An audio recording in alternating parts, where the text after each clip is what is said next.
오늘은 러시아 실화를 가져왔습니다. 옛 소련 장군 출신의 한 아버지가 한국으로 시집간 두 딸을 찾기 위해 나선 여정입니다. 그 결말은 충격적입니다. 딸들이 조국을 배신했다며 분노했던 그는 한국에서 마주한 놀라운 진실 앞에서 평생 지켜온 신념을 다시 바라보게 됩니다. 한국군 장교와 성형외과 의사, 두 사위를 만난 뒤 그의 인생관은 완전히 바뀌었습니다. 한국의 첨단 기술과 문화에 충격받은 러시아 퇴역 군인의 마지막 고백입니다. 전 이제 더 이상 소련 장군이 아닙니다. 지금 바로 그 감동의 순간을 함께 하시기 바랍니다. 먼저 구독, 좋아요는 영상 제작에 큰 힘이 됩니다. 자, 그럼 시작하겠습니다. 안녕하십니까? 저는 빅토르 안드레예비치라고 합니다. 한때는 소련 육군의 장성이었고 지금은 모스크바의 오래된 아파트에서 조용히 살아가고 있습니다. 계급장을 떼고 나면 삶도 함께 고요해질 줄 알았지만 아니었습니다. 이렇게도 시끄럽고 복잡한 마음으로 노년을 맞이할 줄은 정말 몰랐습니다. 제게는 두 딸이 있었습니다. 카차와 알리나. 제 아내가 세상을 떠난 뒤 두 아이는 제 삶의 유일자 희망이었습니다. 군인이었던 저는 늘 원칙과 규율로 살았습니다. 아이들도 그렇게 키우려 했습니다. 하지만 아이들은 저와는 달랐습니다. 그 아이들의 눈에는 자유가 있었고 꿈이 있었고 아직 피지 않은 날개가 있었습니다. 고등학생 무렵이었을까요? 어느 날부터인가 아이들이 한국 드라마를 보기 시작했습니다. 아빠, 이 드라마 진짜 감동적이에요. 한국 배우들 연기 너무 잘해요. 그런 말들을 하며 웃던 얼굴이 아직도 생생하게 떠오릅니다. 그땐 그냥 요즘 애들답다고 생각했습니다. 저도 어릴 적엔 미국 영화에 빠졌던 시절이 있었으니까요. 하지만 그 관심은 점점 깊어졌고 마침내 아이들은 유학을 결심했습니다. 한국에 가서 공부하고 싶어요. 직접 가서 더 배워보고 싶어요. 그 말을 들었을 때 저는 그 자리에 얼어붙은 듯 했습니다. 안 돼. 그건 조국을 배신하는 일이야. 제가 그렇게 말하자 아이들은 조용히 눈을 내리깔았습니다. 그 눈빛을 잊을 수가 없습니다. 이해받고 싶다는 눈빛. 하지만 저는 그걸 외면했습니다. 아니, 보려 하지 않았던 것이죠. 결국 두 아이는 떠났습니다. 하루아침이었습니다. 아무 말도 없이 책상 위에 짧은 메모 한 장만 남긴 채 말이죠. 아빠, 미안해요. 언젠가는 다시 연락드릴게요. 사랑해요. 그 후로 몇 달, 몇 년이 흘렀지만 그 연락은 오지 않았습니다. 전화도 편지도 이메일도 아무것도 없었습니다. 그 공백은 날카로운 절망이 되어 저를 찔렀습니다. 처음엔 분노가 컸습니다. 가족을, 조국을 버리고 떠난 딸들. 어떻게 그런 선택을 했는지 이해할 수 없었습니다. 매일 술에 기대어 잠이 들었고 아침이면 고개를 들어 아이들 사진을 바라보며 왜라는 말만 되뇌었습니다. 지인들은 말했습니다. 그 아이들 한국에서 잘 지내고 있대요. 의사가 되었다나 군인이랑 결혼했다나. 믿지 않았습니다. 아니, 믿고 싶지 않았던 게 더 맞는 말일 겁니다. 그 나라가 우리 조국과 얼마나 다른 나라인지 저는 누구보다 잘 알고 있었습니다. 한 번은 연해주에서 만난 옛 동료로부터 전화가 왔습니다. 그는 한국에서 일하다가 우연히 카차를 본 적이 있다고 했습니다. 빅토르, 내 딸 같았어. 러시아 억양도 비슷했고 얼굴도 기억나. 그 아이 정말 밝아 보였어. 그 말을 듣고도 저는 믿지 않았습니다. 카차가 밝다고요? 제 앞에서 울기만 하던 아이가? 그러던 어느 날 구식 동네 서점에서 한국 관련 책을 하나 발견했습니다. 한류 세계를 사로잡다. 책 속에는 K-드라마, K-팝, 유학생들의 성공 이야기, 그리고 가족과 다시 만난 이야기들이 담겨 있었습니다. 처음엔 분노에 찬 눈으로 읽었지만 어느새 저는 책을 덮은 채 한참을 멍하니 앉아 있었습니다. 문득 혹시 내가 너무 일찍 판단한 건 아닐까 하는 생각이 들었습니다. 그날 밤 꿈을 꿨습니다. 카차와 알리나가 눈 덮인 들판에서 저를 부르고 있었습니다. 저는 그 소리를 듣고 걸어가지만 발이 자꾸만 얼음에 미끄러져 넘어졌습니다. 결국 아이들에게 닿지 못하고 깨어났습니다. 가슴이 너무 아팠습니다. 그저 꿈일 뿐인데도 숨이 막혔습니다. 며칠 뒤 아파트 우체통에 작은 봉투 하나가 들어 있었습니다. 익명의 편지였습니다. 아이들은 잘 지내고 있습니다. 너무 미워하지 마세요. 언젠가 다시 만날 날이 올 겁니다. 보낸 사람은 적혀있지 않았지만 왠지 그 글씨체가 익숙했습니다. 혹시 알리나는 손글씨를 예쁘게 쓰던 아이였지요. 가슴이 먹먹해졌습니다. 그리고 저는 결심했습니다. 이제 더는 기다릴 수 없다고. 이제는 제가 그 아이들을 찾아가야겠다고. 군인답게 짐은 간소하게 챙겼습니다. 군용 가방 하나, 낡은 수첩 하나, 그리고 두 딸의 어릴 적 사진 한 장. 출국 일정을 정리하고 간단한 한국어 회화책도 구입했습니다. 외국어는 늘 어려웠지만 딸들과의 대화를 위해서라면 뭐든 해보겠다는 마음이었습니다. 한국으로 떠나기 전날 저는 평소엔 잘 가지 않던 교회를 찾았습니다. 신을 믿는 사람은 아니었지만 그날은 어쩐지 가야 할 것 같았습니다. 그곳에서 처음으로 무릎을 꿇고 기도했습니다. 제발 제 아이들이 어디에 있든 건강하고 위험에 빠져있지 않게 해주십시오. 그리고 그 아이들이 날 용서해 주기를. 성당을 나서려는 순간 한 아이가 제 옷자락을 잡고 말했습니다. 할아버지 혹시 누구 찾으러 오셨어요? 그 아이는 외국인처럼 생긴 저를 보고 호기심이 생긴 모양이었습니다. 저는 웃으며 말했습니다. 그래.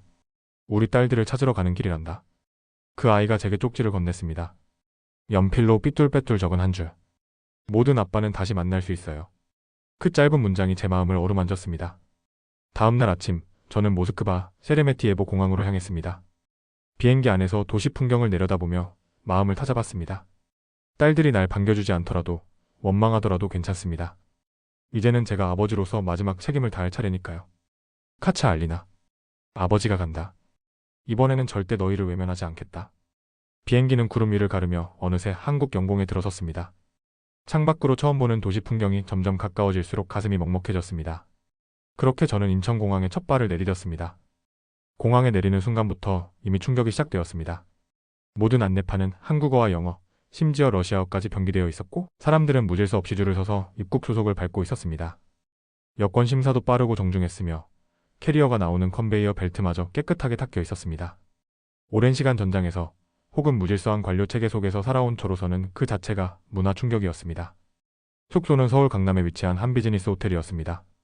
체크인을 마치고 방에 들어서자 그곳은 마치 미래 도시의 실험실 같았습니다. 문을 열자 자동으로 불이 켜졌고 변기에는 비데라는 장치가 달려 있었으며 조명은 손을 대지 않아도 센서로 조절되더군요. 심지어 불 꺼라고 말했더니 조명이 서서히 꺼지기까지 했습니다. 한동안 가만히 앉아 방 구석구석을 살펴보며 제가 생각했던 한국이라는 나라에 대해 다시 생각하게 되었습니다. 딸들이 왜 이 나라에 끌렸는지 어렴풋이 이해되는 순간이었습니다. 다음날 아침 저는 큰딸 카차아니, 이제는 나타샤라 불리는 아이를 만나기 위해 나섰습니다.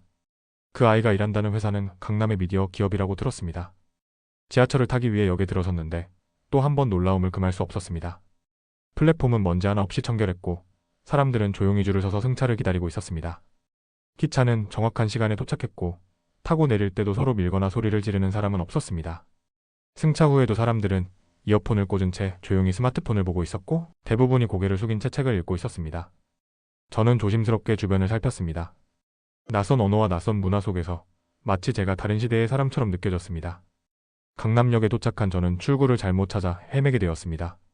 구글 지도조차 제가 있는 위치를 정확히 알려주지 못했고 주변 건물은 너무 높아 방향 감각을 잃기 쉬웠습니다. 그때 한 젊은 남자가 저에게 다가와 말을 걸었습니다. 혹시 길 잃으셨나요? 제가 러시아 사람이라고 하자 그는 유창하지는 않지만 서툰 영어와 번역 앱을 이용해가며 제 길을 안내해 주었습니다. 그 젊은이의 친절함에 마음이 놓였고 문득 딸들도 이 낯선 도시에서 저런 도움을 받아가며 적응했겠구나 싶어 뭉클해졌습니다. 회사를 찾아가는 길목에서 잠시 들른 카페에서는 또 한 번 놀라운 경험을 했습니다. 한국의 커피숍은 무척 조용했고 대부분의 사람들이 혼자 와서 노트북으로 일을 하거나 독서를 하고 있었습니다. 직원은 친절하게 주문을 도와주었고 커피 맛도 의외로 훌륭했습니다. 계산은 카드 하나로 전부 해결되었고 영수증은 종이가 아닌 문자로 전송되더군요. 그 작은 한 잔의 커피에서조차 한국 사회의 세련됨과 질서를 느낄 수 있었습니다. 회사 건물 앞에 도착했을 때 저는 한참을 그 자리에 서 있었습니다. 30층이 넘는 유리벽의 고층 빌딩, 바쁘게 오가는 청년들, 쉴 새 없이 오르는 엘리베이터. 그 풍경은 마치 한 편의 영화 같았습니다. 그리고 마침내 27층에서 나타샤가 나왔습니다. 저는 처음에 그녀를 알아보지 못했습니다. 단정한 정장 차림, 똑 부러진 걸음걸이, 당당한 표정. 그저 누군가의 성공한 딸 같아 보였습니다. 하지만 그녀가 절 보며 웃었습니다. 그 미소는 제가 알던 그 아이였습니다. 어릴 적 나무 뒤에 숨었다가 뛰어나와 안기던 그 웃음. 순간 제 심장은 멎을 것 같았습니다. 말없이 서로를 바라보다가 그녀가 먼저 다가와 저를 껴안았습니다. 아빠.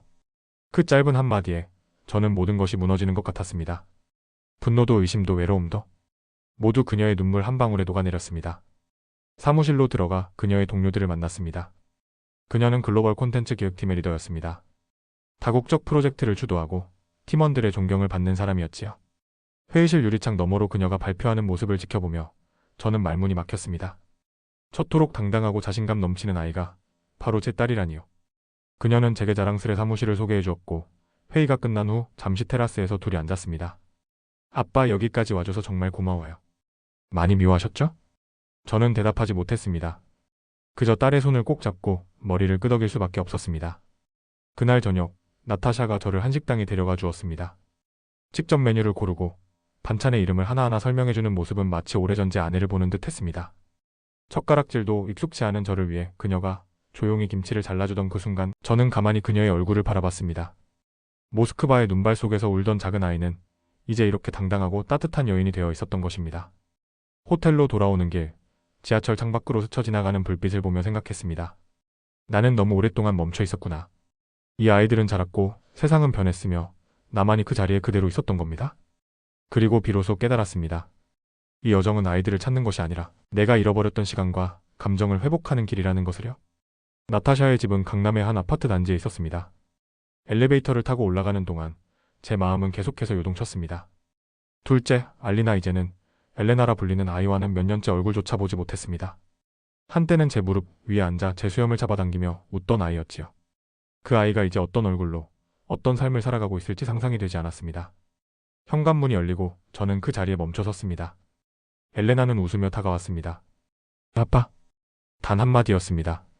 그 한마디에 저는 입을 열지 못했습니다. 그녀는 예전보다 훨씬 성숙하고 단정해 보였습니다. 단정하게 묶은 머리, 병원 유니폼 위에 걸친 가디건, 그리고 차분한 눈빛. 딸이 아니라 누군가의 동료이자 전문가 같은 느낌이 들었습니다. 어서 들어오세요. 저녁 준비해놨어요. 엘레나의 말에 따라 집 안으로 들어섰습니다. 아담하고 세련된 공간이었습니다. 소파 위에는 의료 관련 서적이 쌓여 있었고 벽에는 외국어로 된 포스트잇이 빼곡히 붙어 있었습니다. 그녀는 유명 성형외과의 간호 코디네이터로 주로 외국인 환자들을 맡고 있다고 했습니다. 영어, 일본어, 그리고 조금은 어색한 중국어까지 능숙하게 구사한다더군요. 잠시 후 나타샤도 퇴근을 마치고 집에 도착했습니다. 두 딸이 한자리에 있는 모습을 보는 것만으로도 가슴이 벅찼습니다. 식탁에 마주 앉은 우리는 조심스럽게 식사를 시작했습니다. 엘레나가 직접 만든 반찬들은 정갈하고 맛이 좋았습니다. 제가 익숙한 음식은 아니었지만 딸이 만든 음식이라 그런지 젓가락이 멈추지 않았습니다. 식사를 마치고 나서 자연스럽게 대화가 이어졌습니다. 엘레나는 자신이 어떻게 이 병원에 취직하게 되었는지, 처음엔 자빌만 하다가 점차 업무를 맡게 되었던 과정들을 조곤조곤 설명해 주었습니다. 아빠, 처음엔 저도 두려웠어요. 아무도 절 믿어주지 않았고 실수도 많았죠. 하지만 결국은 제 진심을 알아주는 사람들이 있었어요. 그 말이 마음에 깊이 박혔습니다. 그녀는 더 이상 제 보호 아래 있는 아이가 아니었습니다. 자기 힘으로 자리 잡고 스스로 빛나고 있는 존재였습니다. 아빠는 늘 한국이 위험한 나라라고 하셨죠? 나타샤가 조심스레 말을 꺼냈습니다. 하지만 여긴 노력한 만큼 인정받을 수 있는 곳이에요. 우리에게 기회를 준 나라예요. 저는 대답하지 못하고 고개만 끄덕였습니다. 이 나라에 대해 가지고 있던 이미지가 서서히 허물어지고 있었습니다. 그날 밤, 저는 방 안에 혼자 앉아 오래된 수첩을 꺼냈습니다. 거기엔 제가 두 딸을 키우며 남긴 메모들이 있었습니다. 카차 처음으로 자전거 성공. 울다 웃다. 알리나 오늘도 감기. 약 먹이기 성공. 그 조그마한 메모들이 오늘의 두 딸과는 너무도 달라서 뭔가 아득하게 느껴졌습니다. 그 수첩 사이엔 오래전 엘레나가 그린 크레용 그림도 들어 있었습니다. 제가 군복을 입고 양손에 두 아이를 안고 있는 그림이었지요. 엉성한 그림체였지만 그 안에 담긴 사랑은 그 어떤 예술보다 진하게 다가왔습니다. 아이들이 저를 얼마나 따랐고 또 얼마나 아버지를 그리워했을지를 이제야 깨달은 듯 했습니다. 다음날 아침, 엘레나가 병원으로 가는 길에 저를 동행시켜 주었습니다. 그녀가 일하는 곳은 서울의 한 대형 성형외과였고 입구부터 화사하고 고급스러웠습니다. 그곳에서 엘레나는 외국인 환자와 대화를 나누며 자연스럽게 동선을 안내하고 있었습니다. 그 모습은 마치 오케스트라의 지휘자 같았습니다. 환자 한 명이 그녀에게 다가와 말했습니다. 당신이 있어서 편하네요. 다른 병원에선 이렇게 신뢰가는 사람을 못 봤어요. 그 말을 듣고 저는 눈물이 날 뻔했습니다. 내 딸이 낯선 땅에서 이렇게 당당하게 사람들의 마음을 얻고 있었던 겁니다. 병원 한쪽 벽면에는 직원 사진과 공로패가 전시돼 있었고 그 안에 엘레나의 얼굴도 있었습니다. 외국인 고객 만족도 1위 코디네이터. 그 문구를 보는 순간 가슴이 벅차올라 한동안 발걸음을 멈추고 말았습니다. 병원을 나서며 엘레나는 저에게 조심스럽게 말했습니다. 아빠, 저희가 떠난 건 당신을 미워해서가 아니었어요. 우리 삶을 직접 설계해보고 싶었어요. 그저 자유롭게 당신이 물려준 강인함으로. 그 말에 저는 고개를 떨구고 말았습니다. 그래, 나는 너무 오래 고집 속에 살아왔구나. 사랑을 가장한 명령, 보호를 가장한 통제. 그것이 아이들을 얼마나 억눌렀는지 이제야 알 것 같았습니다. 그날 저녁 다시 나타샤의 집에 모여 식사를 함께 했습니다. 이번엔 두 딸이 함께 요리를 준비했고 식탁에는 러시아식 보르시와 김치전이 함께 놓였습니다. 서로의 문화를 조화롭게 담아낸 식사였습니다. 우리는 웃으며 과거를 떠올렸고 때로는 말없이 눈빛만으로도 마음을 나눌 수 있었습니다. 식사가 끝나고 딸들이 준비한 작은 선물을 건넸습니다. 사진이었습니다. 두 딸이 어릴 적 모스크바의 공원에서 함께 놀던 사진과 지금의 모습을 나란히 붙여놓은 액자. 그 사진 속에서 아이들은 여전히 웃고 있었고 그 웃음은 지금도 변함이 없었습니다. 저는 처음으로 딸들에게 말했습니다. 미안하다. 그리고 고맙다. 그 순간 두 딸은 제 손을 꼭 잡았습니다. 그 손길에서 저는 따뜻한 용서와 더 이상 멀어지지 않겠다는 다짐을 느꼈습니다. 그날 저녁 나타샤의 집에 낯선 남성이 찾아왔습니다. 엘레나는 조심스럽게 제게 말했습니다. 아빠 소개할 사람이 있어요. 제 약혼자예요. 그 말을 듣는 순간 제 심장은 두어 박자 빠르게 뛰기 시작했습니다. 그 남성의 이름은 한도윤. 말끔한 차림새의 바른 자세, 눈을 마주치는 태도까지 한눈에 알아볼 수 있었습니다. 이 사람 군인이구나. 그것도 훈련으로 다져진 전방부대, 실전을 아는 체질이라는 걸 직감했습니다. 저는 그에게 먼저 악수를 청했습니다. 픽토르 안드레예비치입니다. 한도윤입니다. 만나 뵙게 되어 영광입니다. 그의 목소리는 단단했고 눈빛은 흔들림이 없었습니다. 엘레나가 자리를 비운 사이 저는 그에게 물었습니다. 어느 부대 출신이요? 그는 잠시도 망설이지 않고 대답했습니다. 특전사입니다. 육군 707특임대에서 근무했고 파주 쪽 GOP에서 장기 복무했었습니다. 그 말에 저는 눈을 찌푸리며 고개를 끄덕였습니다. 이 친구 가짜가 아니구나. 도윤은 군생활 중 겪었던 일들을 조용히 풀어놓았습니다. 북한과 마주한 최전방의 긴장감, 야간 침투 훈련, 한미연합작전에서의 실전 훈련, 그리고 중동 파병 때의 경험까지. 그의 말 하나하나엔 생생한 현장감이 실려 있었습니다. 저는 모처럼 말수가 늘었습니다. 전 우크라이나 서부에서 복무했었습니다. 냉전의 긴장이 가장 짙던 시절이었죠. 제가 그렇게 말하자 도윤은 고개를 끄덕이며 경청했습니다. 군인은 군인을 알아봅니다.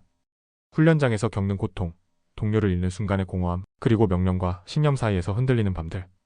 그 모든 것을 공유한 사람들끼리는 굳이 말을 아끼지 않아도 통하는 무언가가 있습니다. 시간이 흐르면서 저는 점점 도윤이라는 인물에게 끌리기 시작했습니다. 그는 예에 바르면서도 군인 특유의 단단함을 잃지 않았고 말끝마다 자신이 믿는 가치를 분명히 했습니다. 전쟁은 피해야 하지만 대비는 멈추면 안 됩니다. 그 말에 저는 고개를 끄덕일 수밖에 없었습니다. 러시아에서조차 요즘 이런 말을 하는 젊은이를 보기 어렵거든요. 식사 후 도윤이 저를 따로 불러 맥주를 한 캔 건넸습니다.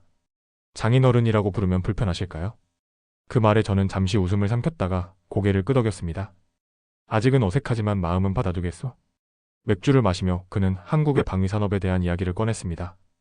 K전차, K9 자주포, KF-21 차세대 전투기 개발, 잠수함 수출까지. 그의 말에 따르면 한국은 이제 단순한 소비국이 아닌 전 세계 무기시장에서 경쟁하는 플레이어가 되어가고 있었습니다. 최근엔 폴란드에도 대규모 수출 계약이 체결됐고 동남아 쪽도 반응이 좋습니다. 그 말을 들으며 저는 놀라움을 감추지 못했습니다. 러시아는 한때 무기 수출 강국이었습니다. 그런데 지금 한국이라는 나라가 그 시장을 파고들고 있다니. K-팝만 강한 줄 알았더니 총성과 포성의 영역에서도 그 영향력을 넓히고 있었던 겁니다. 저는 무겁게 한숨을 내쉬었습니다. 내가 생각했던 한국은 여전히 과거의 이미지 속에 갇혀 있었던 겁니다. 장인어른, 군인은 총만 드는 존재가 아니라 지켜야 할 가치가 무엇인지 아는 사람이 되어야 한다고 생각합니다. 그의 그 말은 제게 오래 남았습니다. 그간 저는 신념이라는 이름으로 얼마나 많은 것을 놓쳐왔는지 문득 깨달았습니다. 다음날 도윤이 저를 DMZ 안보 견학지로 안내했습니다. 그는 한국의 군사분계선과 비무장지대, GP와 GOP의 차이, 그리고 한국군이 지금까지 어떻게 철통같이 국토를 방어해왔는지를 군사지도와 위성사진으로 직접 설명해 주었습니다. 저는 군인이 아닌 학자에게 강의를 듣는 듯한 느낌을 받았습니다. 그리고 결정적인 순간 도윤이 차 트렁크에서 낡은 군용 헬멧 하나를 꺼내 제게 건넸습니다. 이건 제가 전역할 때 받은 겁니다. 전투 헬멧이 아니라 제가 무사히 살아왔다는 증거라고 생각해서 남겨뒀습니다. 그는 그것을 제 손에 쥐어주며 말했습니다. 이젠 장인어른께 드리고 싶습니다. 저희 가족의 일부가 되어주셨으니까요. 저는 한참 동안 아무 말도 하지 못했습니다. 집으로 돌아온 후 저는 딸들에게 말했습니다. 그래, 도윤이 믿을 수 있는 사내로구나. 그날 밤 저는 처음으로 한국 드라마가 아닌 한국 국방 뉴스 채널을 혼자 찾아 시청했습니다. 군인으로서의 자부심, 아버지로서의 뿌듯함, 그리고 이방인으로서의 존경심이 한데 어우러진 밤이었습니다. 한국이라는 나라가 내 딸들을 어떻게 품어주었는지를, 그리고 어떤 이가 그 딸을 함께 지켜주고 있는지를 저는 이제 알게 되었습니다. 며칠 뒤 나타샤가 조심스럽게 제게 말했습니다. 아빠, 저도 약혼자가 있어요. 만나보실래요? 저는 놀라지도 않은 얼굴로 고개를 끄덕였습니다. 도윤을 만났던 기억이 마음에 남아있었고 이번엔 마음을 조금 열어보자는 생각이 들었습니다. 약속한 날 고급 레스토랑 한편에서 한 청년이 다가왔습니다. 짧은 머리에 깔끔한 정장, 부드럽지만 단단한 인상의 남자. 안녕하십니까? 서지훈입니다. 나타샤의 약혼자입니다. 그의 눈빛은 분명했지만 군인의 그것과는 전혀 다른 결이었습니다. 말투도 조용하고 신중했으며 무엇보다도 상대의 반응을 세심하게 살피는 태도였습니다. 저는 처음부터 그를 완전히 믿진 않았습니다. 성형외과라면 외모만 고치는 곳 아닙니까? 제 속마음이 그만 입 밖으로 튀어나왔고 지우는 당황하지 않고 조용히 미소 지었습니다. 그렇게 보일 수도 있습니다. 하지만 그것이 전부는 아닙니다. 그는 말을 아끼지 않았고 질문을 피하지도 않았습니다. 그날 저녁 그는 제가 이해할 수 있도록 성형외과의 여러 사례를 차분히 설명해 주었습니다. 교통사고로 얼굴에 깊은 상처를 입은 소녀가 사회로 다시 나갈 수 있도록 도운 이야기. 선천적 기형으로 괴로워하던 아이가 수술 후 환하게 웃게 된 순간. 저희 병원엔 외모보다는 삶의 질을 되찾고 싶어하는 환자가 더 많습니다. 그들에게 자존감을 되찾게 해주는 것, 그것이 저의 역할이라 생각합니다. 그의 말엔 연민이 아니라 사명감이 담겨 있었습니다. 며칠 후 지훈이 운영하는 병원을 직접 찾아가게 되었습니다. 대기실은 마치 미술관처럼 정돈되어 있었고 곳곳엔 환자를 위한 안내문과 심리적 안정을 돕는 조명이 설치되어 있었습니다. 무엇보다 놀라웠던 건 의료 장비였습니다. 3D 시뮬레이션으로 수술 후 모습을 미리 보여주고 인공지능 알고리즘으로 피부 상태와 회복 속도를 분석한다는 설명에 저는 입을 다물지 못했습니다. 요즘은 로봇 수술도 진행합니다. 미세한 부위에선 손보다 정확하죠. 그가 안내한 수술실엔 기계팔이 정밀하게 움직이고 있었고 모니터엔 실시간으로 확대된 영상이 나타났습니다. 지훈은 수술 집도의이자 시스템을 함께 연구한 공동 개발자라고 했습니다. 그 순간 저는 그를 단순한 의사가 아닌 연구자 그리고 인간주의자로 보기 시작했습니다. 그가 추구하는 삶의 질 향상이라는 가치는 군복을 입고 국경을 지키던 제 젊은 날의 신념과 멀지 않았습니다. 국가에 기여하고 사람을 보호한다는 그 방향성만큼은 같았던 것입니다. 지훈은 그날 저녁 작은 사진 한 장을 제게 보여주었습니다. 한 중동 국가에서 의료 봉사 활동을 하며 화상 환자에게 무료 수술을 해준 장면이었습니다. 아이의 얼굴은 반쯤 붕대로 감겨 있었지만 남은 절반에서 희미하게 미소가 보였습니다. 전 이 아이의 웃음을 보며 제가 군인은 아니어도 어떤 전장을 지킬 수 있다고 느꼈습니다. 그 말을 듣는 순간 제 눈시울이 붉어졌습니다. 나타샤가 뒤늦게 도착해 3시 저녁을 함께 먹었습니다. 지훈은 식사 내내 자세를 흐트러뜨리지 않았고 제게 여러 차례 눈을 맞추며 조심스레 질문도 던졌습니다. 장인어른께서는 어떤 작전을 가장 기억에 남기십니까? 그는 저의 과거를 알고 싶어 했고 존중해 주었습니다.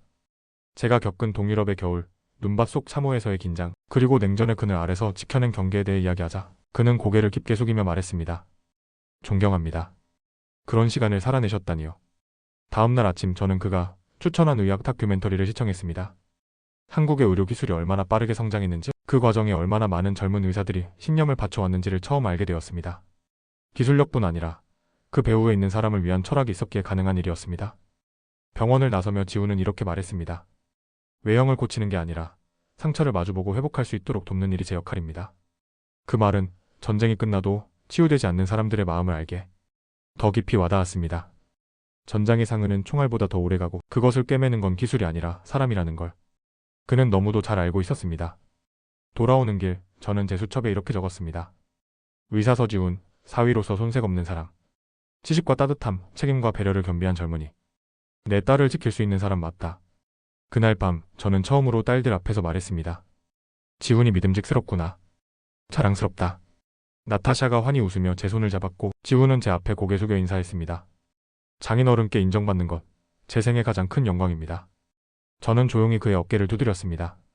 국가는 총으로만 지켜지는 것이 아니오. 사람의 마음을 지키는 것도 국가의 일이지. 그 순간 저희 둘은 같은 신념을 공유한 군인처럼 서로를 깊이 이해한 동지처럼 웃을 수 있었습니다. 주말이 되자 두 딸과 두 사위가 함께 저를 한강으로 초대했습니다.